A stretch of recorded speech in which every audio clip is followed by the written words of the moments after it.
সহজেই একটি ডায়লগ দিচ্ছি। আরে ভাই, স্যালেন্ডারি যখন করব, ভিলেন হিসেবে কেন, নায়ক হিসেবেই করবো। আমি সবসময় ভাবছি যে কখন চলে যাবো আমরা এই সিনেমা দেখি। আমাদের প্রিয় মেগাস্টার সিনেমা দেখি, দুই বাংলার ভাইজান কিং খানের দরদ দেখি। এই বাংলাদেশের প্রথম প্যান ইন্ডিয়ান মুভি দরদ। এই দরদের যে হাইপ ক্রিয়েট করেছে, আর কোনো মুভি অন্যান্য দেশে এরকম হাইপ ক্রিয়েট করেছে কিনা তা আমার জানা নেই। সোনাল চৌহান এমনিতে ইমরান হাশমির সাথে ওনার ফার্স্ট যখন সিনেমা হয়েছিল জান্নাত সিনেমা, আমরা দেখেছি তার লুক, তার অ্যাক্টিং, তার সব কিছু ওভারঅল নাইস।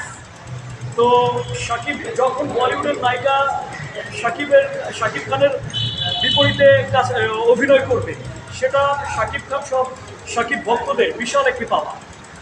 তো সোনাল চৌহান যে এই শাকিব খানের সাথে কাজ করছে, এটার জন্য তো অনেক বড় বাংলাদেশের শাকিব ভক্ত সহ বাংলাদেশ ফিল্ম ইন্ডাস্ট্রি অনেক বড় একটি পাওয়া। কারণ শাকিবের হাত ধরে বড় বড় সিনেমা হচ্ছে। আমরা দেখেছি গেল এই ঈদে তুফান রিলিজ হয়েছে।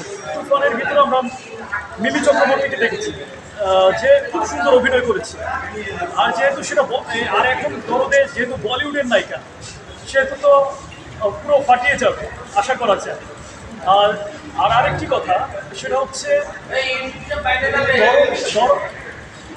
জুলুমিয়ার বউ ফাতেমার প্রেমে সবাই পাগল।